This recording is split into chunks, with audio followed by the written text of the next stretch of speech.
ሰላም ጤና ይስጥልን። የተወደዳችሁ የምናለሽ መቲ ፕሮግራማችን ተከታታዮች የዛሬ ምናለሽ መቲ ፕሮግራም አሁን ተጀምሯል። ዛሬ በኢትዮጵያን አቆጣጠር ታህሳስ 27 2018 ዓ.ም ነው። ከገና ዋዜማ አካባቢ ላይ እንገኛለን። ከአንቀር በኋላ ገና ማለት ነው።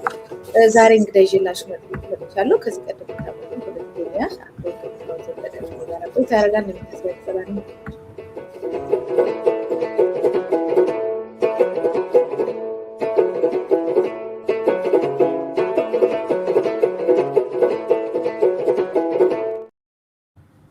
አቶ ገለታ እንኳን ደህና መጣ። እግዚአብሔር ይመስገን። አመሰግናለሁ። እንኳን ደህና ቆየሽኝ። ስለጋበሽኝ ሁልጊዜም በጣም ደስ ይለኛል። አመሰግናለሁ በጣም። ሰላም ያልሽ መስሎኝ እንኳን ደህና መጣ ስትይኝ እግዚአብሔር ይመስገን አልኩኝና ልክ ነው። ሁለቱም ያው ነው። እንኳን በደህና ስለመጣህ ነው። ሰላምታም ነው። ትንሽ ተለያይተን ነበረ። ትንሽ ተራርቀናል። ደረጃ ሀብተወልድ ቦታን ያጣበበብህ በጣም ነው ደስ ያለኝ። የጀመራችሁት ፕሮግራም ትንታኔዎቻችሁ በጣም የበሰሉ ናቸው። በዚህ አጋጣሚ ለደረጀ ወንድም ያለኝንም ክብር አድርሽልኝ። ጥሩ ፕሮግራም ነው። እባካችሁ ግፉበት። ሪሊ አንዳንዴ ደግሞ እንደዚህ ጊዜ ስናገኝ ደግሞ አብረን ልክ ነው። እናመሰግናለን። ምናልባት በቋሚነት በአርብ ቀን ወይ ዊኬንድ ላይ ሰንበት ላይ እየመጣን አንተ በጣም አንዳንድ ነጥቦችን በራስህ የምታያቸው በጥናት የምታገኛቸው ነገሮች ስላሉ አስተምሮታቸው ሰፊ ስለሆነ ለማስተማሪያነት የምንጠቀምባቸው ብዙ ነገሮች ይኖረናል እና አሁንም በዩቲዩብ ገጽ ላይ አሁን በብሔርተኝነት ላይ ያነሳሃቸውን ሀሳቦችንም ተመርኩዤ ነው ዛሬ በዋናነት ውይይቱን የፈለኩት። ከዛ በፊት ግን አንዳንድ እኔ እናንተ ከተገናኘን በኋላ ብዙ ክስተቶች በሀገራችን ውስጥ ተከስተዋል። ሁሉንም ባናያቸው እንኳን ከረንት ጉዳዮች የቅርብ ጉዳዮችን ማየት የሚኖርብን ይመስለኛል እና በተለይ ያው ሰንበትም ስለነበረ ፕሮግራም አልሰራንም እንጂ በዚህ ተገደሉ የተባሉ የሴት ወጣት እህቶች በፋኖ ተገደሉ ተብሎ በቢቢሲ ላይ ወጥቷል። ከዛም ባሻገር ይህንንም አስመልክቶ የተሰጡ መግለጫዎች አሉ። መግለጫዎች ውስጥ በስለላ ስራ ላይ ተሰማርተው ስላገኘ ናቸው እርምጃ ተወስዶባቸዋል የሚል ምላሽ እንደተሰጠ ያወቅነው እና ይሄ ነገር በጣም ብዙዎችን አስደንግጧል። ፋኖ የተነሳበትን ዓላማ እናውቀዋለን፣ ሁላችንም ጥያቄዎችንም እናውቃቸዋለን። ከዛ ውጭ ግን አካሄዶች ላይ በእንደዚህ አይነት ደረጃ ሴቶች ላይ ወጣቶች ላይ ስለላ አድርጓል ተብሎ ህይወት ይቀጠፋሉ የሚል ጥያቄ በብዙሃን እየተነሳ ነው ያለው እና ይህን ጥያቄ ማንሳትና መወያየት ያለብን ይመስለኛል። ምክንያቱም ከዚህም በኋላ የሚመጡ ኃይሎችን ጠቅላላ እንደዚህ መሰረታዊ የሆኑ መርሆችን ህዝቡ የሚፈልጋቸው መርሆችን እያከበሩ መምጣት ስላለባቸው ማለት ነው። ምንድነው የተሰማ ሁኔታውን አንተ ስትከታተል?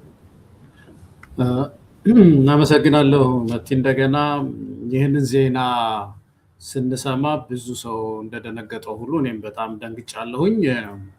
በዚህ በፋኖ ትግል ህይወት ውስጥ ወደ 3 ዓመት የሆነው ነው አይደለም? ፋኖ በዚህ ጊዜ ብዙ ሰላይ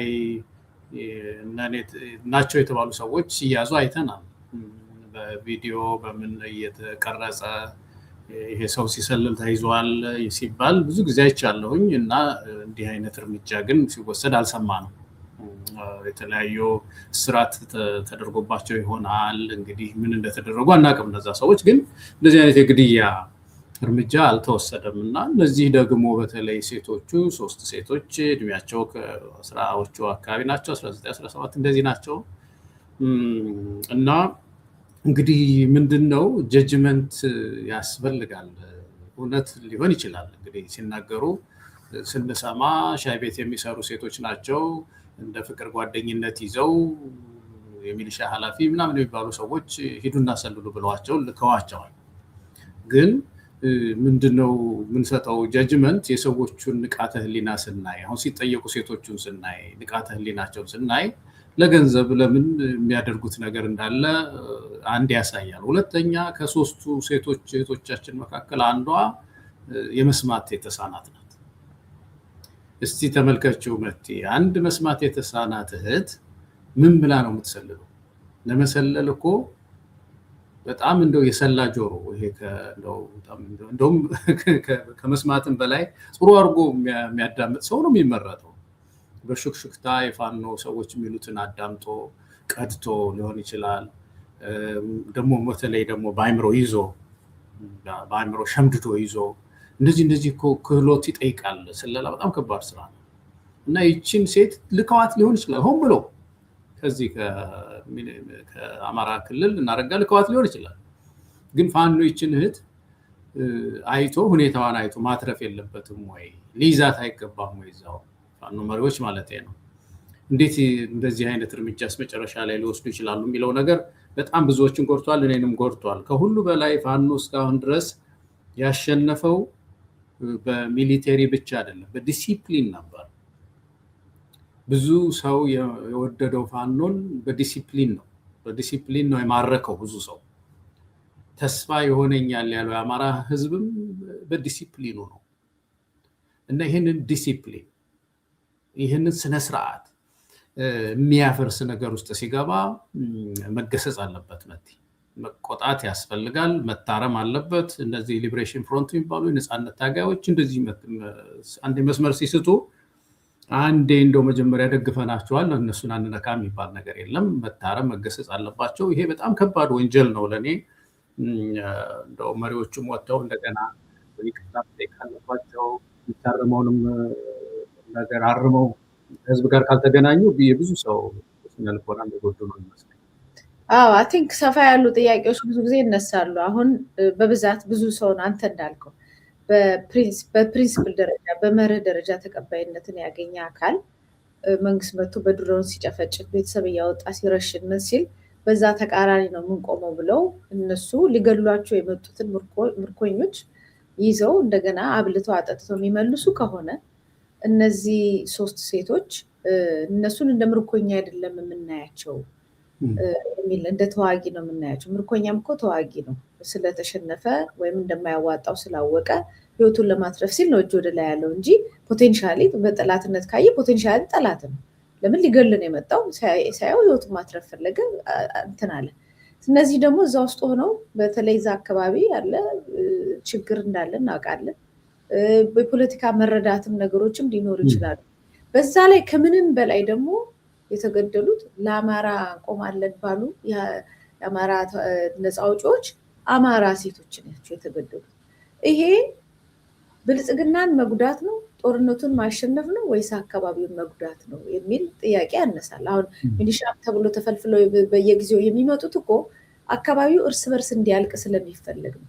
ከዛ የዘለለ መፍትሄ ማምጣት አልነበረ ልጆቹን እስከ ማስተማር ድረስ ወይም በሌሎች ጉዳይ እንደዚህ አይነት ጥፋት እንዳያደርጉ አሁን መቀጣጫ ሊያደርጓቸው ሊሆን ይችላል።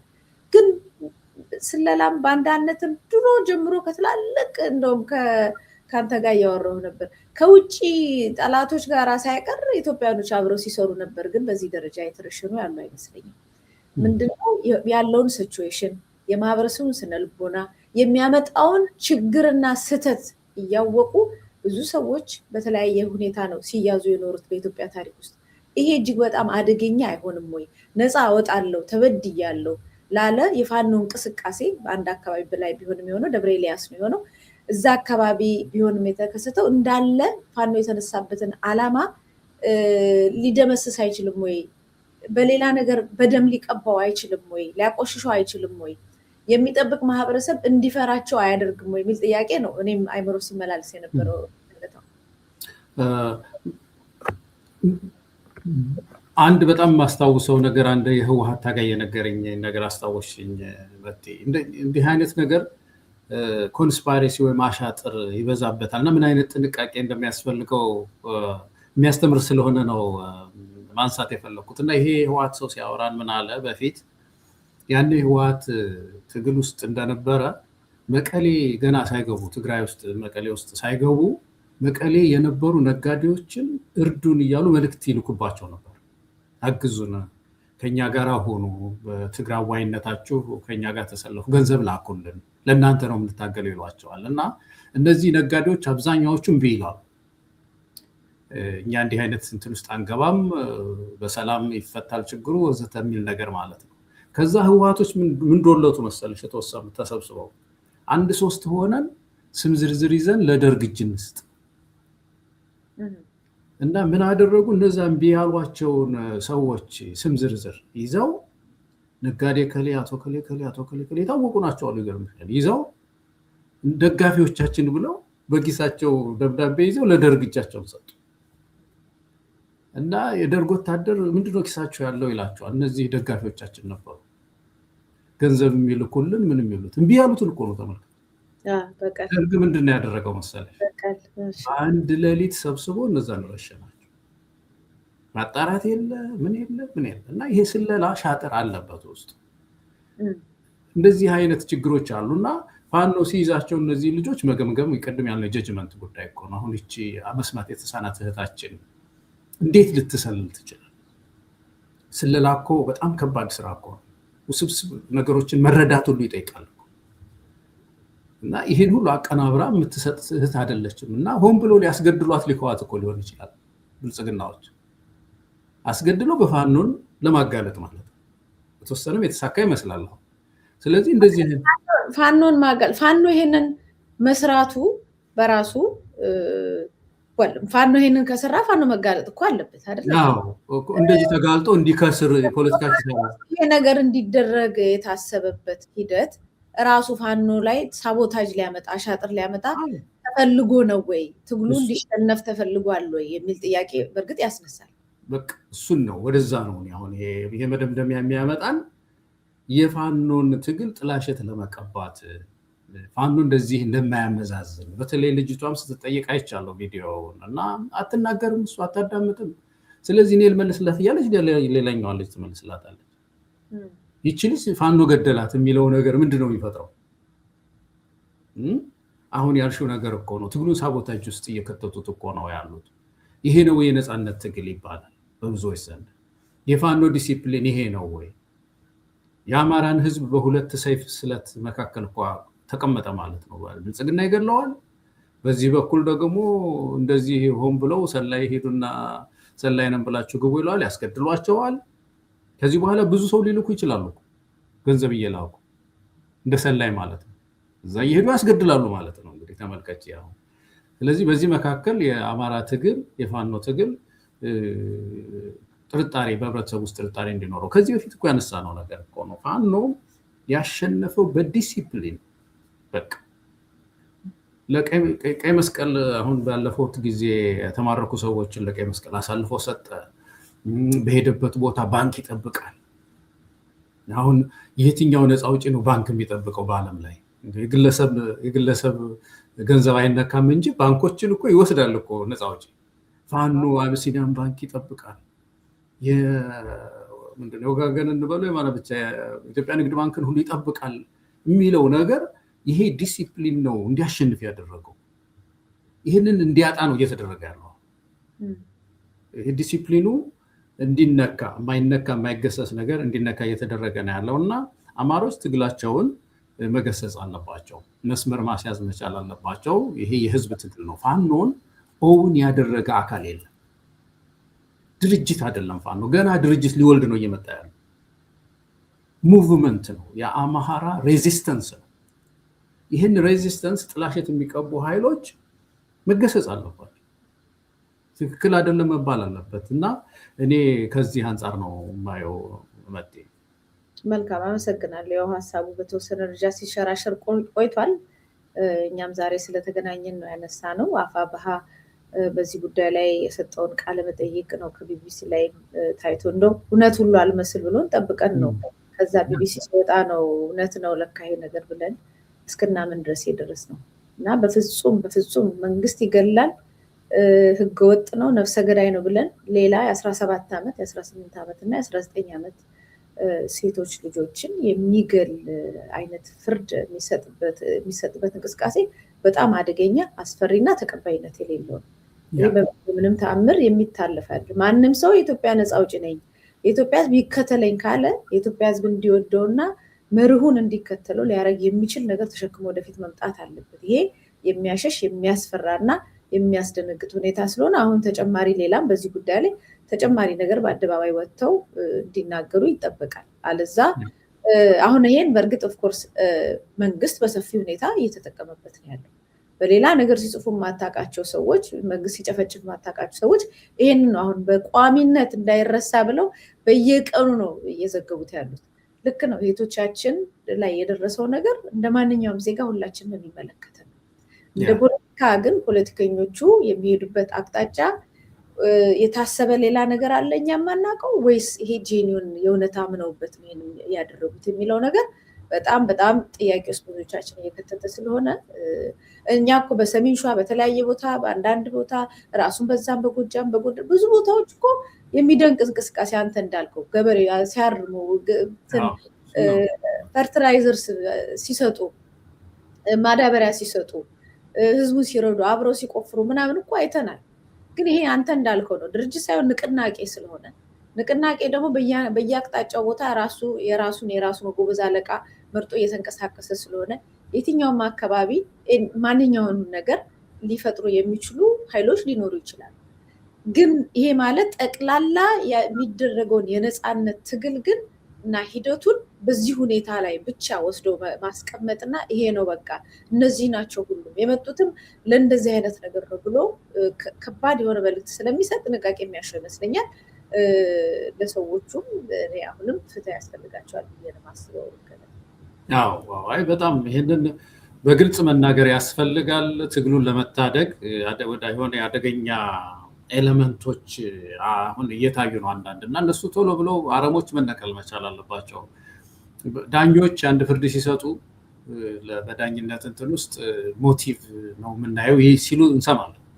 ሞቲቭ ወሳኝ ነው ለፍርድ ማለት ነው። ከወንጀሉ በፊት ወንጀሉ ለምን ፈጸመ የሚለው ማለት ነው። እና እነዚህ ሰዎች እንደዚህ አሁን እድሜያቸውን የጠቀሻቸው ሴቶች ሻይ ቤት የሚሰሩ የሻይ ቤት እንትኖች ናቸው። የደህንነት አባል አይደሉ። የፓርቲ አይዲዮሎጂ ብጠይቃቸው አያውቁ። ምንም የተማሩት ነገር የለም፣ ምንም የሚያውቁት ነገር የለም። እና ምንድነው ሚሊሻዎች የአማራ ሚሊሻ ጽሕፈት ቤት ምናምን የፈለጉት ምንድነው የሻይ ቤት አገኟቸው፣ ሂዱና እስቲ መረጃ ቀበሉን ብለው ልከዋቸዋል። ስለዚህ እነዚህን እህቶች ፋኖ ሲይዝ ምንድነው የሚያደርጋቸው? እንዴ ምንድነው ጀጅመንቱ ነው? ጭንቅላታቸውን በጥይት የሚመቱ ሴቶች ናቸው እነዚህ። ያቺ በተለይ ማትሰማ ያልኩሽ እነዚህ ተይዘው ወይ ደግሞ እንደገና ራሱ ፋኖ ሊጠቀምባቸው የሚችለውን መንገድ መፈለግ ነው እንጂ እንደዚህ አይነት ዘግናኝ የሆነ ነገር በማድረግ የአማራን ስነ ልቦና መጉዳት፣ ትግሉንም መጉዳት ተገቢ አይደለም፣ መታረም ያስፈልጋል። እንግዲህ ተከታታይ መግለጫዎችን እንጠብቃለን እንዳልሽው። እሺ፣ አመሰግናለሁ።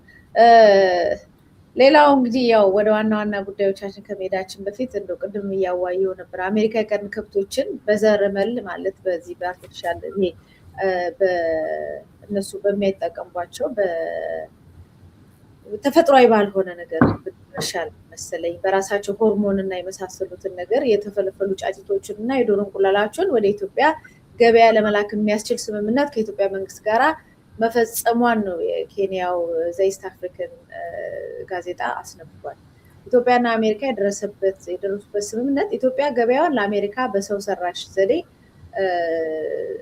ለላሞች የሚሰጥ የአውራ በሬ ዘር እና እንደዚሁም ደግሞ ለዘረ መል የከብት እርባታ ለሚውል ጅምር የላም ጽንስ ክፍት እንድታደርግ የሚፈቅድ መሆኑን ከአሜሪካ ግብርና መስሪያ ቤት መረጃውን መመልከቱን ነው እንግዲህ ጋዜጣው የጠቀሰው። እኔ አሁን በዚህ ጉዳይ ላይ ብዙ ሰዎች እንደዚሁ አስተያየት እየሰጡበት ነበር። እኛ ድሮም የምናውቀው ከአንተም ቀደም ብለን እንደተወያየንበት ኢትዮጵያ የቁም ከብት ወደ ውጭ ትልክ ነበር። ከምትልካቸው ዋና ነገሮች እሱ ነበር። እሱ ደግሞ በተለያየ ምክንያት እየተዳከመ መጥቷል። አሁን ጭራሽ ልታስገባ ነው ማለት ነው። ስታስገባ ምንድነው የምታስገባው? አሜሪካን ሀገር አሁን እኛ አውሮፓ እየኖርን ያው እናንተ ታውቁታላችሁ፣ አውሮፓ እየኖርን አሜሪካ እኮ ጥሩ በጣም አደገኛ ነገር እኮ ነው የሚበሉት እኮ እየተባለ ነው የሚወራው። ስታዩም የማህበረሰቡን እንቅስቃሴውን፣ የጤናውን ሁኔታ፣ የሰውነቱ ሁኔታ ምናምን ስታየው ብዙ አርቲፊሻል ነገሮች እንደሚጠቀሙ እዛ የሚጠቀሙት ነገር እኛ ጋር አሁን ለምሳሌ አውሮፓ የታገደ በጣም ብዙ ነገር ነው። መታገድ ብቻ ሳይሆን አንድ የሚታወቅ አንድ ሳንዱች ውስጥ የማክዶናልድ ሳንዱች ውስጥ የሚገባ ነገር ወደ አውሮፓ ሲመጣ የታገዱ ንጥረ ነገሮች አሉት። እሱ ቀጥታ መሸጥ አይቻልም። ምክንያቱም በዚህ ምክንያት ይሄ ነገር ትውልዱን ያመክናል፣ ያጠፋል፣ ያሳምማል ተብሎ የተከለከሉ ነገር አሉ። ያ ማለት አሁን ምንም ነገር አሜሪካ እንግዲህ በምታመርትበት አምርታ ለአፍሪካ በገፍ የምታስገባበት እና የምትሸጥበት በር ተከፈተ ማለት ነው። የአፍሪካ ህዝብ ተርቧል ተብሎ የአፍሪካ ስል ሁሉም አይደለም፣ በተለይ የኢትዮጵያ ህዝብ ተርቧል ተብሎ የመጣለትን ነገር በጣም በቅናሽ ዋጋ ከመጣለት ያንን እየገዛ ይጠቀማል። ከዛ ጋር ተያይዞ ለሚመጣው ህመም፣ ችግር፣ የጤና እና የአካባቢ ብክለት የመሳሰሉት ነገር ግን ማንም እንደ አሜሪካ እንዳለው በኢንሹራንስ ወይም ውጭ እኛ ሀገር ወይም ሌላ ቦታ እንዳለው በመንግስት በኤንኤችኤስ አክሞ የሚያድነው ሰው የለም ለሚመጣበት ችግር። እና ይሄ ምን ማለት ነው?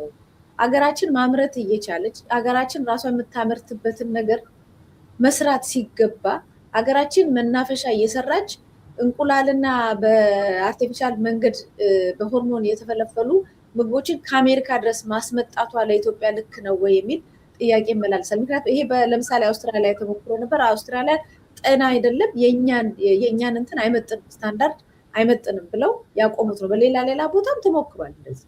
አፍሪካ ላይ ግን አሁን በገፍ ሊላክ። ይሄ ማለት ደግሞ ብዙ ነገር ማለት ነው። ከኢኮኖሚ አንጻር ብቻ አይደለም ከጤና እና ይሄን እንዴት ታየዋለህ? ይሄ ነገር በጣም መጣራት አለበት። እኔ መቼም አሜሪካንን የምቃወምበት ማዕት ነው ምክንያቴ። አሁን ለምሳሌ ትናንትና ቬኔዙዌላ ሄዳ የሰው ሀገር ስታመጣ ይሄ በተለይ በኢንተርናሽናል ተቋማት ውስጥ ገዝፋ እንደው ወደታች እኮ ነው የምታያቸው። ዩኤንን በዩ ኤኒ ብሎክስ አሁን የኦኤኤስ የሚባል አለ፣ የአፍሪካን ዩኒየን ምናምን እንደሚባለው የአሜሪካውያን ዩኒየን እኮ አለ እዚህ የአሜሪካ ህብረት፣ ላቲን አሜሪካ እና አሜሪካ የተደረገ ትልቅ ሀገር ናት። እሱን መካናቸው 50 በላይ ስቴት እንግዲህ 34 ስቴቶች ናቸው ያለው። ከአንዷን ቬኔዙዌላ ሁለቱም አባል ናቸው። የዛ ቻርተሩ ሁሉ ጥሳ ነው ሄዳ የምታደርገው። እና እንደዚህ አይነት እንትኖች አሉ። ከዛ ባሻገር ግን ይሄ ምግብ ነክ በሆነ መንገድ ግን በጣም ተቋማቱ ጠንካራ ናቸው። እዚህ ሀገር ከፍተኛ ሳይንቲስቶች ናቸው ያሉት። ማይሆን ነገር እየሰሩ ይሸጣሉ የሚለውን ነገር አልገዛውም። አይደረግም እዚህ ሀገር ተቋም ስላለ ማለት ነው። ትራምፕን ምናምን ሳይሆን በተለይ የዚህ ሀገር ተቋም ከፍተኛ ነው። ግን እንዳልሽው አንዳንድ ሀገሮች የራስ የሚጎዳ ማለት ነው። አሁን ከሌን የሚጎዳ በሽታ ጤናማ ያልሆነ ሆርሞን ጤናማ ያልሆነ ብዙ ሰዎችን ለበሽታ የሚያጋልጥ ኦርጋኒክ ያልሆነ ንጹህ ያልሆነ በአንድ ቀን በ3 ቀን በ4 ቀን ምናምን ተፈልፍሎ ድንገት በገፍ ለሰው ጤና በጣም አደገኛ የሆኑ ነገሮች ይሸጣሉ። ኢንተርናሽናል ባይ ዘ ዌይ ሪኮግናይዝድ የሆነ ነው። በተለይ አሜሪካን ሀገር ላይ እነዚህ ጃንክ ፉድ የሚባለውንም አንስተህ አሁን እዚህ ጋር ገብተን ራሳችን ብናይ ብንጠይቅ በአሜሪካ ውስጥ አንሄልዚ የሆነ ጤናማ ያልሆነ ብዙ ነገር የሚሸጥበት ነው። ለዚህ ነው ቅድም ያነሳውልን ከማክዶናልድ ጭምር ሳይቀር እኛ ጋር ሲገባ አንዳንድ መጠጦች ሲገቡ ይታገዳሉ እና የሚታገዱበትን ምክንያት ሲዘረዝሩት ወደታች እነዛ የሚጠቀሟቸው ንጥረ ነገሮች በጣም አደገኞች ናቸው። ይሄ አሜሪካን ውስጥ ይቻላል። ስለዚህ አደገኛ በፊት ለፊት የሚገል ፖይዝን የሚሆን አይሁን እንጂ በጊዜ ሂደት ግን ማህበረሰቡን ሊጎዳ የሚችል ነገር በደንብ ነው የሚመረተው፣ ገበያውም ላይ በደንብ አለ የሚለውን ለማሳሰብ ነው። አልስማማም። አሁን ማክዶናልድ ለምሳሌ ያልሽው ነው። ማክዶናልድ ጃንክ ፉድ ነው ይባላል። ምን ይባላል? እሱ ገብቶልኝ ሀገሬ እኔ ሰው ቺኪን በርገር እንደዚህ ፍራይድ ቺኪን ምናምን አግኝቶ በበላል። በእውነት አሁን ካለንበት የምግብ ሴኪሪቲ አንጻር በኋላ ወደ መምረጥ በሄድን እንደነዚህ አይነት ለምሳሌ ዳንኪን ዶናትስ የለም ኢትዮጵያ ውስጥ እንደምታውቂው በርገር ኪንግ የሚባል አለ የለም። የራሳችን ፈጥረናል እንጂ እንደዚህ ዓለም አቀፍ ተቋማት ኢትዮጵያ ውስጥ የሉም። እና የምግብ ሴኪሪቲያችን በጣም ዝቅተኛ ነው። እና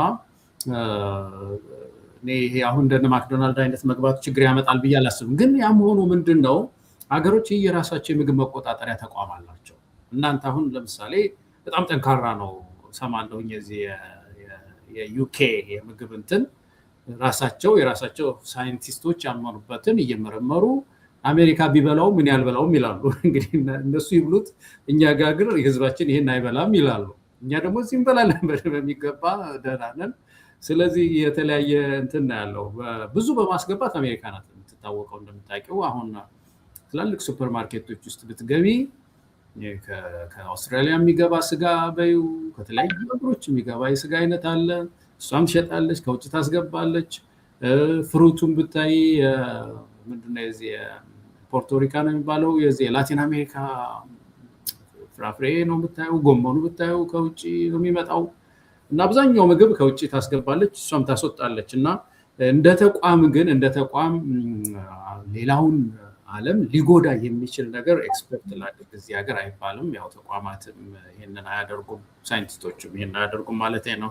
ግን ኢትዮጵያ ውስጥ እንግዲህ ምንድነው መደረግ ያለበት ከራሳችን ፊዚዮሎጂ ጋራ ምናልባትም ደግሞ የዚህ የሰውነታችን እንግዲህ ሳይንቲስቶች ናቸው የሚያውቁት የሰውነታችን የሚቀበለው ነገር ለየት ያለ የአመጋገብ ስልታችን ለየት ያለ ሊሆን ስለሚችል ምን አይነት ምግቦች መግባት አለባቸው የሚለው ላይ ኢትዮጵያ ውስጥ ያለ የደረጃ መዳቢ እንደዚህ የምግብ ነክ ጋራ የሚሰራ ተቋም እሱ በነፃነት ቢሰራ ጥሩ ነው ብዬ አስባለሁኝ። እኔ በዓለም አቀፍ ትሬድ በዚህ በምግብ ላይ በጣም ነው ማምነው። እስያ ውስጥ ያየሽ እንደሆነ ሳውዝ ኮሪያም ውስጥ ለምሳሌ ጃፓንም ውስጥ አሁን ሩዝ የነሱን እያመረቱ ግን ደግሞ ሩዝ የተለያየ ሀገር ቫራይቲስ ይመጣል፣ ሰው ይመርጣል ማለት ነው። የዚህን ሀገር ልግዛ የዚህኛውን ልግዛ ይላል። አሁን ኢትዮጵያ ውስጥ ለምሳሌ እንቁላል ስታይ የአበሻ እንቁላል ልግዛ የፈረንጅ እንቁላል ልግዛ እንደምንለው ማለት ነው።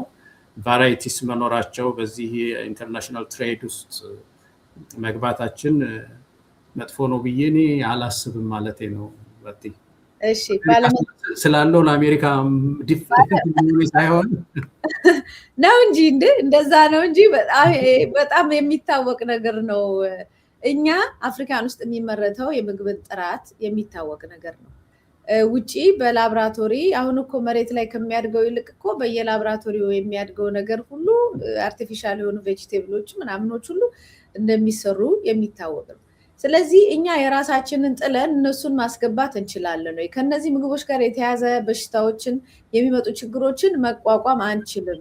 ስለዚህ አንድ ሀገር እንደ ሀገር ወደ ራሱ ተመልሶ በጤናማ መንገድ ያንን ማሳደግ ነው እንጂ እንዴት የራሱን ጥሎ ሌላውን ችግር ሊያመጣበት የሚችለውን ምግብ ማስገባት እንዴት ይገባዋል ነው ጥያቄው የነበረው። እና አሁን ምንድነው የጤና ባለሙያዎች እንግዲህ ቅድም እንዳልነው የህብረተሰቡን የጤና ሁኔታ ማየት መጠበቅ መቻል አለባቸው። ግን ቫራይቲስ ማለት ነው የተለያዩ ሀገሮች የሩዝ አይነቶች የተለያየ ውጭ ሩዝ፣ የሀገር ቤት ሩዝ፣ ውጭ ስጋ፣ የሀገር ቤት ስጋ በየሀገሩ እኮ ነው ያለው። በሰለጠነው ዓለም እንደዚህ አይነት ነገር አለና ይህንን መከልከል ምግብ ኢምፖርት አናደርግም ማለት አስቸጋሪ ነው። እኔ በተለይ ለኢትዮጵያ አስቸጋሪ ይሆናል ብዬ አስባለሁኝ። ጥሩ ውሳኔ ነው ብዬ አላስብም። ግን ከሁሉ በላይ ግን በተለይ ይሄ የሚጎዳንን አሜሪካ እያመረተች ትሸጣለች የሚለው ፖለቲክስ ነው። እሱ ዝም ብሎ አሜሪካችን ሀገር መቼም እንደው ዝም ብሎ ማጠልሸት የሚፈልጉ ካልሆነ በስተቀር ሆን ተብሎ እዚህ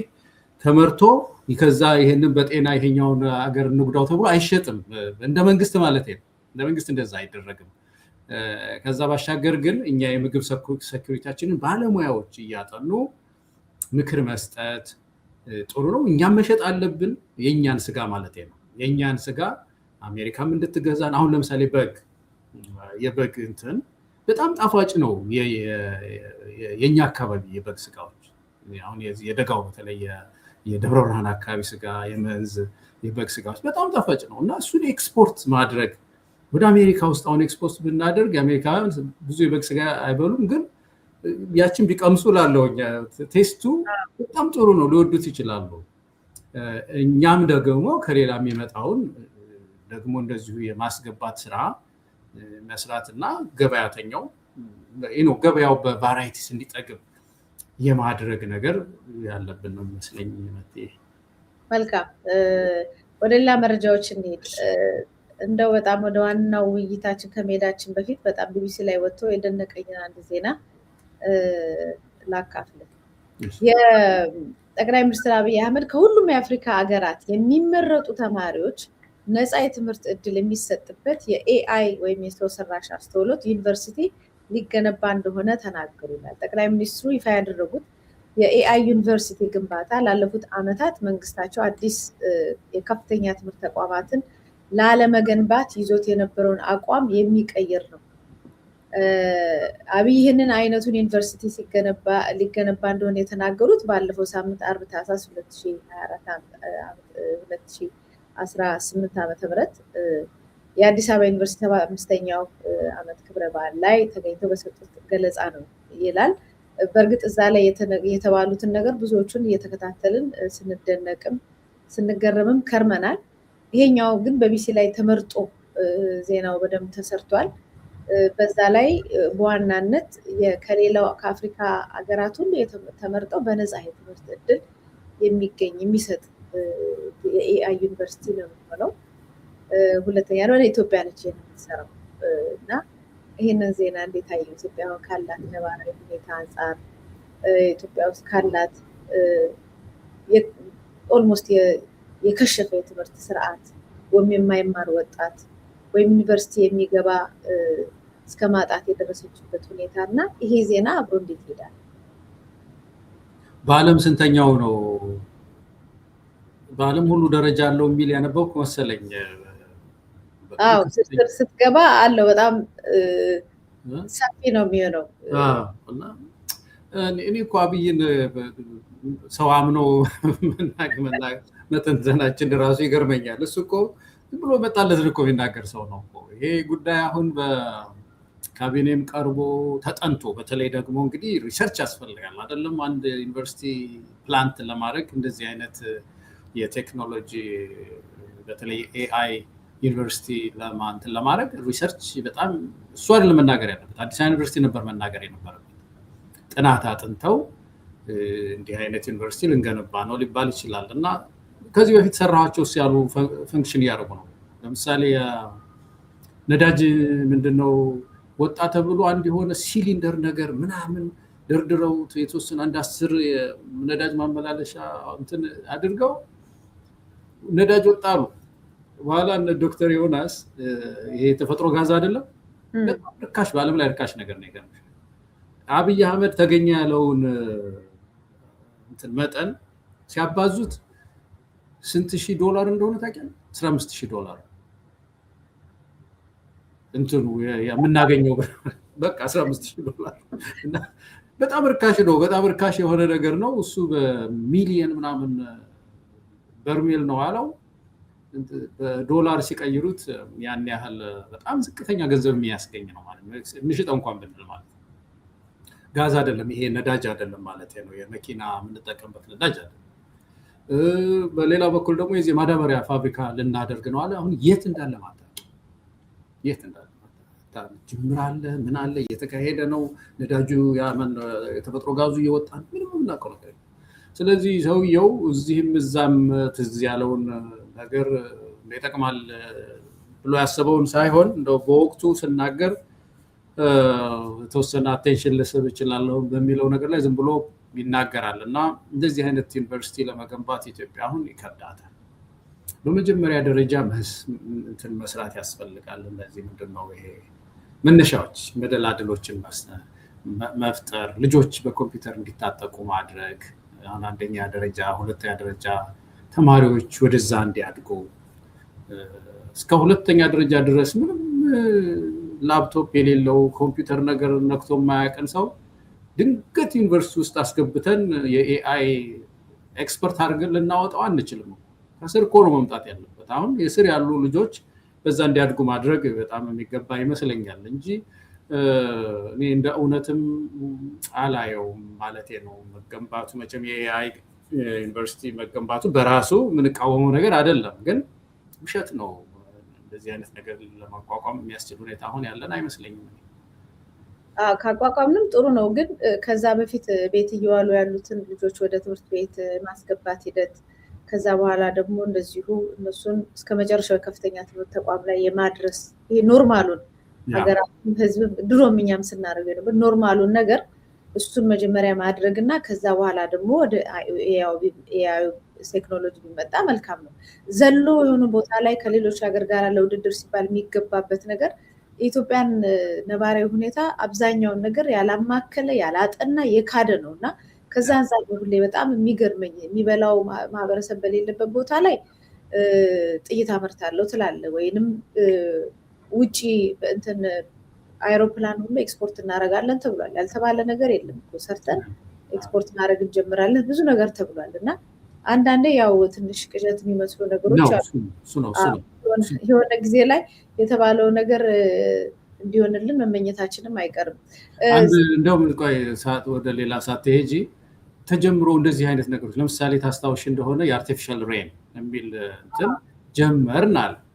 ከአፍሪካ ነው ከምናምን አንደኛ ነው ምናምን ከዓለም ስንተኛ ነው ተባለና የቦረና ከብቶች በጥም አለቁ። ማብቀል ታዩ ጎመን ማብቀሉን ታዩ እና እንደው የሆነ ጉድጓድ ላይ አዝንበህ ሰው የተጠማውን ከብት እንኳን ውሃ እንዲጠጣ ማድረግ አይቻልም ነበር። እና በውሃ ጥም ሰው ሲያልቅ በውሃ ጥም ከብቱ ሲያልቅ በየቦታው ምንም የመጣ ነገር የለም። እና እንደዚህ ያመጣ አንዳንድ ነገር የሚያንሆልሉ ነገሮችን ብቅ እያደረገ ሌላ ሀገር ያየውን ነገር እያመጣ ሀገሩን እያከሰረ ነው ያለው። ያው የግለሰብ ጉዳይ ይመስለኛል ከሀገሪቷ በላይ። አሁን በዩቲዩብ ላይ አንድ ፕሮግራም አዘጋጅተ ነበር የብሔር የህልውና ጥያቄዎች መዳረሻቸው የት ነው የሚል ነው። እኛ መነሻችንም በብሔር አደረጃጀት ላይ የመጣ ችግር ነው። የግጭታችን የጦርነታችን ጠቅላላ ችግሮች የኔ አመለካከት ነው የብሔርና ክፍፍል ላይ መሰረት ያደረገ ነው እንጂ ከላይ እንትን ወርዶብን ከሰማይ ወይም ከምድር መዓት ተነስቶብን አይደለም። እኛ የፈጠርናቸው ወይም ፈረጆቹ ፈጥረውልን ኢትዮጵያኖቹ አጽድቀውት አሁንም ድረስ እየተዳደርንበት ያለ ነው። ብሔርን መሰረት ያደረገ ህገ መንግስት አንዱን በአንዱ ላይ በጠላትነት ያስነሳ ትርክት የመሳሰሉት ናቸው። ከዚህ ጋር በሄድን በቀጠልን ቁጥር ብዙ ደም መፋሰስና ቁርሾ ትላንት ከነበረው ከአንድ ነጠላ ቁርሾ እየበዛ እየሰፋ መጥቷል። ምክንያቱም አንዱ በአንዱ ላይ በቀል እርምጃ እየወሰደ ስለሆነ ማለት ነው።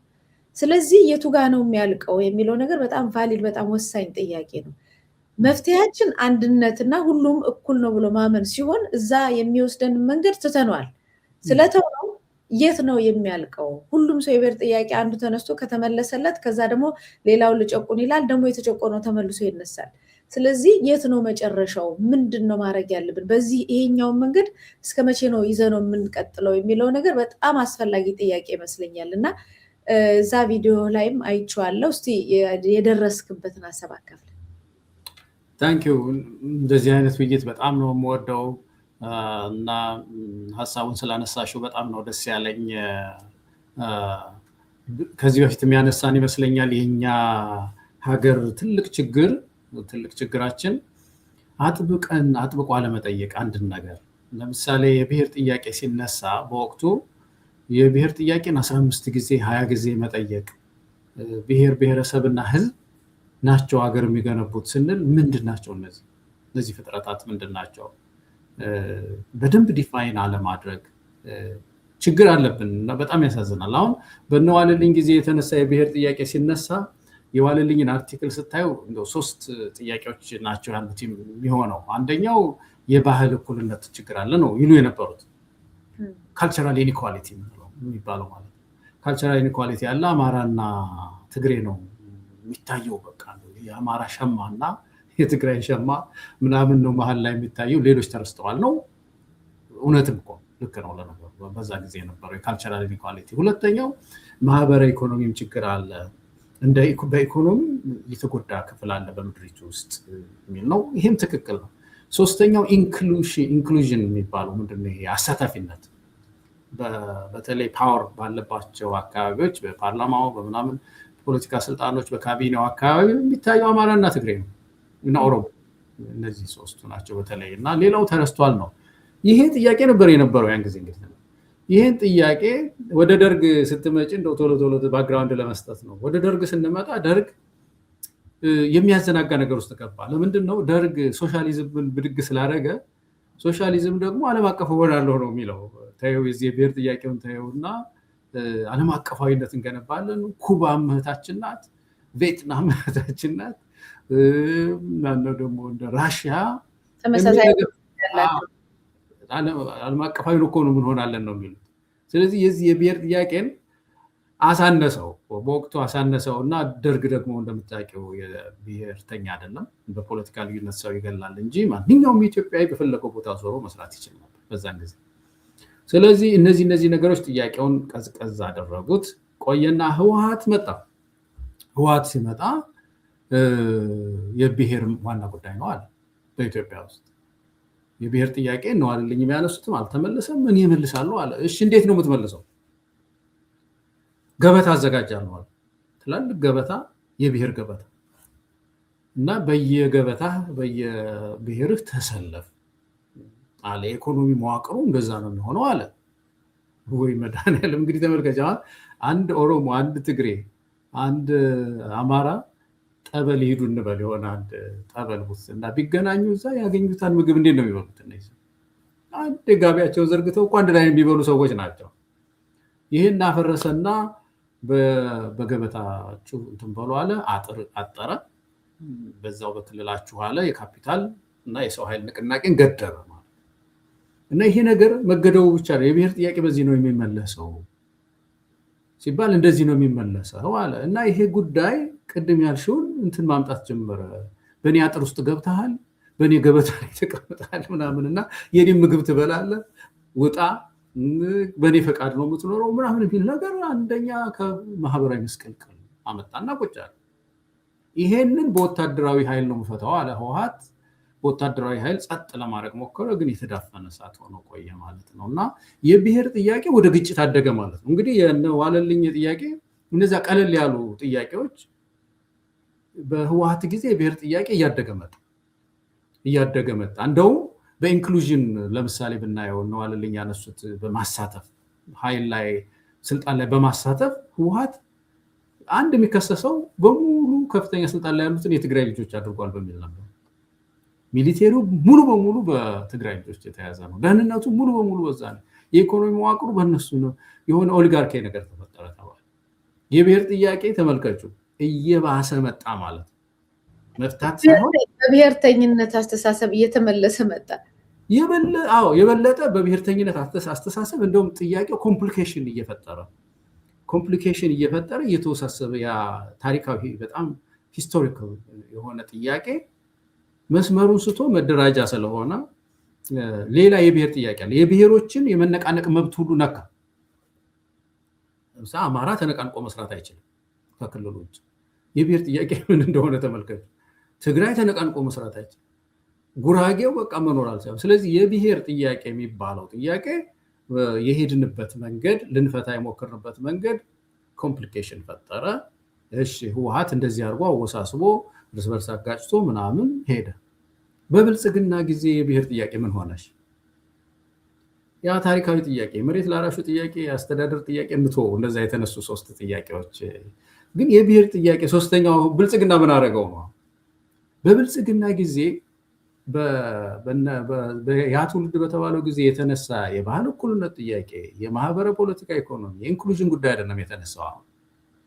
ኤግዚስቴንሻል ትሬት አለብን ብለው ቁጭ ብለው አማራ ነው አንዱ ለምሳሌ ተመችቷል ተብሎ የነበረው ባለፈው ያንተ ልብስ ነው የሚለበሰው፣ ቋንቋ ይነገርልሃል፣ ዘና ብለህ ትኖራለህ የተባለው ብሔር የህልውና ችግር አለብኝ ብሎ ብቻ። ትግራይ ነበር አንዱ ደግሞ እንደዚሁ ሁለተኛ ተመችቶታል የተባለው የህልውና ስጋት አለ። ኦሮሞ ነበር አሁን ደግሞ እንደገና አንተ ተመችቷል ሲባለው እኔ ደግሞ የበለጠ የህልውና ችግሮች ገብቻ። እንደውም በአፄ ኃይለሥላሴ ጊዜ ተጨቁናል ሲባል ነበረ። በደርግ ተጨቁኛለሁኝ እውነት ነው፣ እንዳሁኑ የሰጋሁበት ጊዜ የለም ነው የሚለው። ጌዲኦ ያው አንቺም ስትረጂ የነበረው ታውቂያቸዋለሽ። አኝዋክ ኑዌር የምታውቂው ነው። እና ብሔሮች አሁን የብሔር ጥያቄ ምን ነው ምን ሆነ ምን ደረጃ ላይ ደረሰ ነው ኤግዚስቴንሻል ትሬት የሚባል ጥያቄ ይዘው መጡልሽና ቁጭ። ይሄ ነው አሁን የሀገራችንን ከባድ ችግር ውስጥ የፈጠረው። አሁን ይሄ የህልውና ጥያቄ ምን አደረገ? የህልውና ዲፌንስ ወይም ደግሞ ህልውናን ለማስጠበቅ የሚባል አደረጃጀት በምድሪቱ ውስጥ ፈጠረ። እያንዳንዱ ብሔር ህልውናን የሚፈታተን ኃይል ስለመጣ ዲፌንስ ያስፈልገዋል፣ መከላከል ያስፈልገዋል። ድርጅት ፈጠረ። ፋኖ ተፈጠረ፣ ኦላ ተፈጠረ። ትግራይ ውስጥ እንደዚሁ ኃይሎች አሉ። በየብሔሩ ይነስም የብዛም እንቅስቃሴዎች ተፈጠሩና አሁን እንግዲህ ጥያቄው ምንድን ነው? ይሄ የህልውና ጥያቄ ወደዛ አድጎ ይሄ ብሔር ጥያቄ መጨረሻው ምንድን ነው? ወዴት ነው ይሄ የምንሄደው ማለቂያው ምንድን ነው የሚለው ነገር ነው በጣም ኢምፖርታንት ነገር። አሁን ሰሞኑን ደግሞ ዲሴምበር ታህሳስ መጀመሪያ አካባቢ ፈረንጅ ግን ዲሴምበር መሀል ላይ አካባቢ አንድ ዜና ወጥቶ ነበር እና ዜናው ምንድን ነው የሚለው የኦሮሚያ እዚህ ጋር ቴክኒሻኑ ሊያካፍልልን ይችላል። የኦሮሚያ ክልል ከዚህ በፊትም እንደዚሁ ትላልቅ መሳሪያዎችን ትላልቅ ይሄ መከላከያ ሊይዛቸው የሚገቡ ትላልቅ መሳሪያዎችን መታጠቅ አለብኝ በሚል ከመከላከያው ቅሬታ ምንም እንትን ብሎበት የቀረ ነበር። አሁን ግን ባለፈውም እንደዚሁ መረጃ መጥቶ እስኪረጋገጥ ያቆየሁት ዜና ነበር እና በሌሎች ቦታዎች ላይ ወጥቷል። የኦሮሚያ ሪጂናል ገቨርንመንት has purchased 12 container of military weapons ነው የሚለው purchased 12 containers of military weapons የሚል ዜና ወጥቷል ዞብል ፖስት ላይ ማለት ነው። እና ሌሎችም ቦታዎች ላይ ዜና አይቼዋለሁ። በጅቡቲ በኩል አድርጎ ኦልሬዲ ገብቷል 12 ኮንቴነር የመሳሪያ ማለት ነው የመሳሪያ።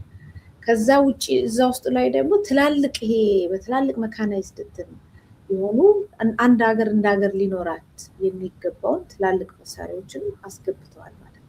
ከዚህ የተነሳ ይህንን ጥያቄ ያነሷል ሶማሌ ክልል፣ ከአፋር ክልል ከመሳሰሉት እንዴ ምንድን ነው የእውነትም ሀገር እየሆናችሁ ነው? ምንድን እያሰባችሁ ነው? እኛ ሁሉ ይሄ ሁሉ ያው የጋራ በጀት ነው። እንዴት ነው ይሄ ነገር እየሆነ ያለው? ለምንድን ነው? ለመቼ ነው? ምን ታስበው ነው የሚል ጥያቄ ከዚህ ቀደም ተነስቶ እንደነበረ ሰምተናል። አሁን ይሄ መንግስት ኢትዮጵያዊ ነኝ ያኛውን ጽንፈኛ ያኛውን ምናምን እንትን እኔ ኢትዮጵያን ዓለም ላይ ምናምን ይልሃል። በዚህ በኩል መሬት ላይ ደግሞ በዚህ ሂደት ከፍተኛ የሆነ ጦር ኦሮሚያ ክልል እያሰለጠነ ያለ። አሁን በቅርቡም ጋምቤላ ላይ ራሱ ለነበረው ችግር የኦሮሚያ ልዩ ኃይል ነው የተላከው። ያ የሚያሳይ አዲስ አበባንና ዙሪያዋን አጠቃላይ ኦሮሚያ ክልል ልዩ ኃይል አማራ ክልል ይፍረስ የተባለው ማለት ነው በሰፊው ተስፋፍቶ በከፍተኛ ሁኔታ መሳሪያ ታጥቆ ዋና የሀገሪቷ ኃይል ሆኖ እየወጣ ነው። አሁን እኔ ይሄ እንደ ኢትዮጵያዊ እንደ ዜጋ ሳየው ኖርማል መሆን ነበረበት፣ ግን አይደለም። ኖርማል ስራዬ ተብሎ ከዛ አካባቢ ብቻ ተመርጦ የሚዘጋጅበት ምክንያት ሌሎች አካባቢያቸው ደግሞ ትጥቃቸውን ይፍቱ ሱሪያቸውን ያውልቁ የተባለበት ጉዳይ ምንድን ነው የሚናገሩ የሚል ብዙ ጥያቄ ያነሳል። የብሔሩን ሂደት ወደ ብሔር የት ነው መዳረሻው የሚለውን እንደዚህ አይነት ደረጃ ላይ ደርሰናል። ከዚህ በኋላ መጣ ይችላል የሚለውንም እንደው ማየት እንችላለን። ይሄ ያነሳሽው ነገር በጣም ኢምፖርታንት ነው፣ ጠቃሚ ነገር ነው። እነዚህ የኤትኖ ናሽናሊስት የሚባሉት በእንግሊዘኛ፣ በአማርኛ ደግሞ ብሔርተኝነት እንግዲህ ወይ ሀገራዊ ብሔርተኝነት የሚባል አለ። በሌላ በኩል ደግሞ የብሔር ብሔርተኝነት ማለት ነው መሰለኝ ኤትኖ ናሽናሊስት። ኤትኖ ናሽናሊስት እኮ ሁለት ካርታ ነው ያላቸው። ይሄ መሳት የለበትም በኢትዮጵያ ዘንድ። እነሱ ሁል ጊዜም ሀገር ሲያስተዳድሩ በሁለት ልብ ነው የሚያስተዳድሩት፣ በሁለት ፕላን ነው። ፕላን ኤ ፕላን ቢ የሚሉት ነገር አለ። ህወሓትም እኮ እንደዛ ነው። ህወሓት አሁን ስልጣን ላይ በነበረበት ጊዜ ፕላን ኤው ምንድን ነው?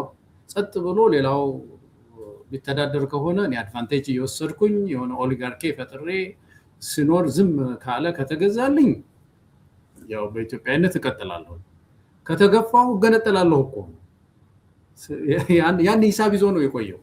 ከዛ አሁን በቅርብ ጊዜ ያልቀየረው ኦል ዘ ዌይ እስካሁን ድረስ እኮ ድርጅቱ ኢትዮጵያን እያስተዳደረም ስሙን አልቀየረም። አሁን እንደውም ባለፈው የጀነራል ክንፈ ናቸው አይደለም፣ ባለፈው ምን አሉ ሲናገሩ እኛ ካልሆነው ከኤርትራ ጋር እንደባለቃለን ነው ወይ እኮ። መገንጠልም አንድ ነገር እኮ ነው። የትግራይን ህዝብ ማዋረድ እኮ ነው። መገንጠል ሀገር ሆናለሁ ማለት ጥሩ ነው። እንደው ዝም የሆነ ሀገር ሄጄ እደባለቃለሁ ይባላል፣ ጠጋለሁ ይባላል። ምንድነው ይሄ ሰው እንግዲህ ባድመ ላይ ሲያዋጋኝ ነበር፣ ባንዲራ ይዞ ሲያዋጋኝ የነበረ ሰውዬ ከስልጣን ስለተባረረ ሲያኮርፍ አገር ነው የሚያፈርሰው። ተመልከች፣ ካኮረፈ ማለት ነው። አገር እንደዚህ መጫወቻቸው እኮ ናቸው ኤትኖ ናሽናሊስት የሚባሉት። ምክንያቱም ኢንተርፕረነር ናቸው። ኤትኒክ ኢንተርፕረነር የሚባሉት የብሔር ነጋዴዎች እና ንግድ ነው የያዙት። ከተገፉ አገር ያፈርሳሉ፣ ከቆዩ ደግሞ ይኖራሉ ማለት ነው። ይሄኛውም እንደዛ ነው። አብይ አህመድ አሁን ተመልከች፣ በአንድ በኩል ሁለት ፐርሶናሊቲ ታይበታለች። በአንድ በኩል ቀይ ባህር ድረስ ያስባል ይባላል። አሁን በቀደም ለአንድ የሆነ ምረቃ ላይ ወታደሮች የኢትዮጵያ ካርታ የኤርትራን የጨመረ ካርታ አንስተው ትግላችን እስከዚህ ድረስ ነው፣ ኢትዮጵያ ሙሉዋን ካርታ እንመልሳለን ይሉሻል። በሌላ በኩል ደግሞ መሳሪያ ይከታሉ። እዚህ ጋር የሆነ መጋዘን አስቀምጠው ይቺ ፕላን ቢ ናት። ከተገፋን ደግሞ ምንድነው የምናደርገው? ማዕከላዊ መንግስት የሚፈርስ ከሆነ እዛ ታጥቀን ሄደን ሀገር እንመሰረታለን ብለን ስንበጥብጥ ነው የምንኖረው። ህወሓቶች እናፈርሳለን እያሉ ነበር። ትዝ ይልህ እንደሆነ እኛ ከወረድን እናፈርሳታለን በግልጽ ይናገሩ ነበር። በግልጽ ኢትዮጵያ ትፈርሳለች ይሉ ነበረ። እና ተመልከች መጨረሻም ላይ ከአዲስ አበባ አካባቢ ግጭት ሲፈጠርባቸው ተጠቃሉ ጀነራል የተባለ መቶ አለቃ የተባለ ሻምበል የተባለ ተጠቃሉ መቀሌ ሄደው መቀሌ ሄደው እዛ ያለውን ህዝብ ምንድን ነው እንደሆነ ታርቀን የሆነ ነገር እናምጣ አይደለም አስታጥቆ ማታገል ከተቻለ ደግሞ ወገንጠል ነው የትግራይ ህዝብ እምቢ ስላላቸው እንጂ እነሱ የመጨረሻ ፕላን ቢያቸው ያ ነው ወደ ዋሻቸው መሮጥ ነው። እና አሁንም ቢሆን እና አብይ አህመድ እንደገ ምናምን ነሽመልስ ምናምን ህዝባዊ ቢተኝነቱ እየጠነከረ ከመጣ ሆነ ዋሻ ይፈልጋሉ ሮጦ ፕላን ቢ እዛ ደግሞ ሰርቫይቭ ለማድረግ ማለት ነው። ስለዚህ በእንደነዚህ አይነት ሰዎች እጅ ላይ ነው ኢትዮጵያ የወደቀችው። በሁለት ልብ በሚያገለግሉ ከሆነ እዚህ ቆያለሁ ካልሆነ ሌላ ሀገር መሰረታለሁ በሚሉ እጅ ወደቀች ምድር ናት። ለዚህ ኢትዮጵያውያን ይህንን የብሔርተኞች አስተሳሰብ ነቅቶ ወጣቱ አሊያንስ መፍጠር አለበት።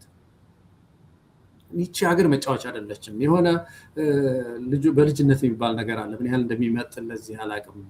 ይጫወቱና ልጆች ቃቃ ምንድን ነበር ጨዋታ ፈረሰ ዳቦ ተቆረሰ ይላሉና ጨዋታ ሲፈርስ ማለት ነው በቃ ካለቀ ማዕከላዊ መንግስት ጨዋታ ከፈረሰ ዳቦ ይቆረሳል፣ ሀገር ትቆራረሳለች። በዚህ ሂሳብ እንደው ኢትዮጵያ እኮ በዚህ ደረጃ ኮምፕሮማይዝ እኮ መደረግ ያለባት ምድር አይደለችም። እንደው አሁን መንግስቱ ኃይለማርያም የመጨረሻው ሂሳቡ ምንድነው ያደረገው?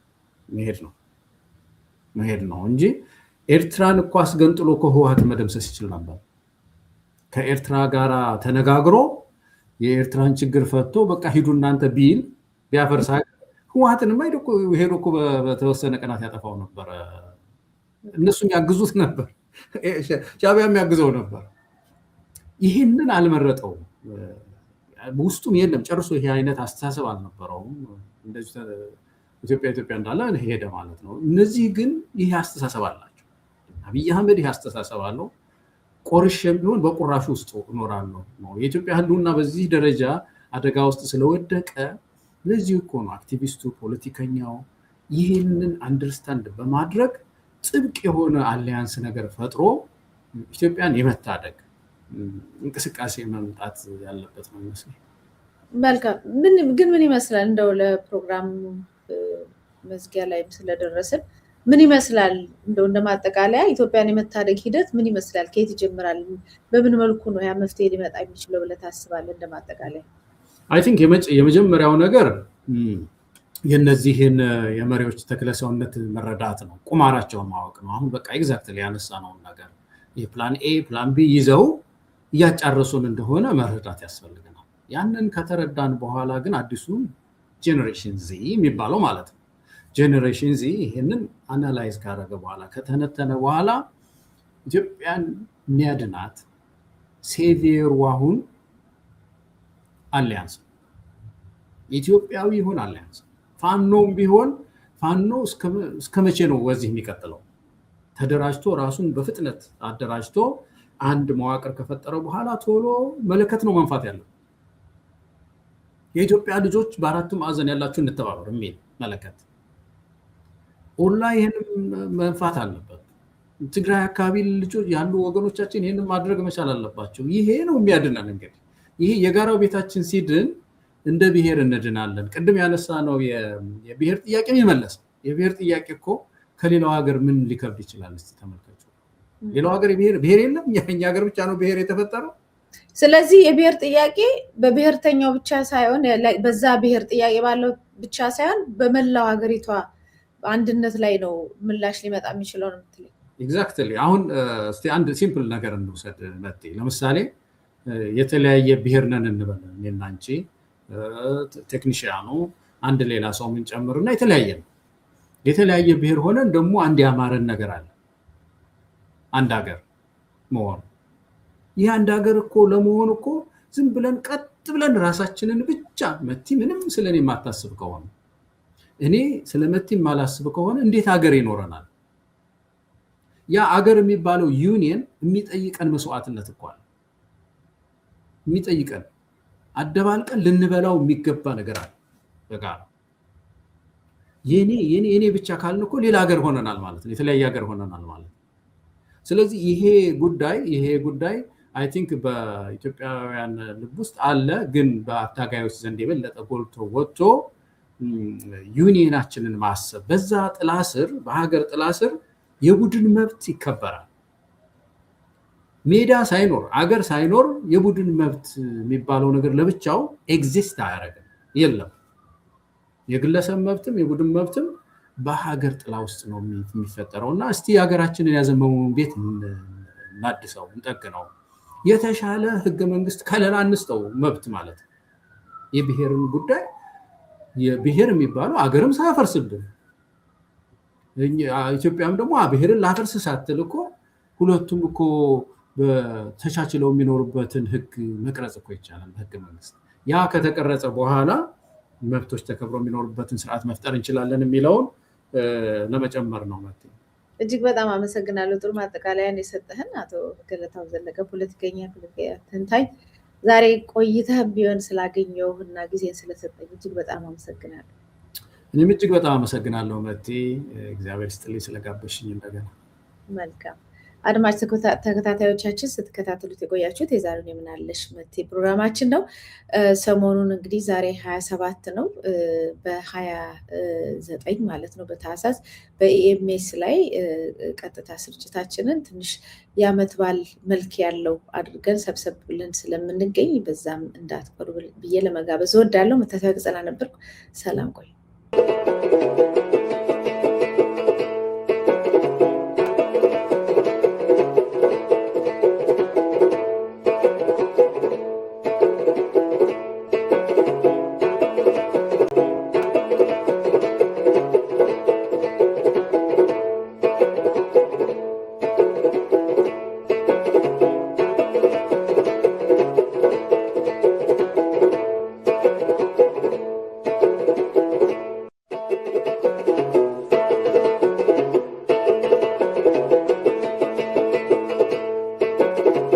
ጤና ይስጥልን። ይህ የኢትዮጵያ ሳተላይት ቴሌቪዥን ኔትወርክ ነው። የኢሳን ቴሌቪዥን የሳተላይት ስርጭቱን ወደ ኢትዮጵያ ከጀመረ 2 ዓመት ሞላው።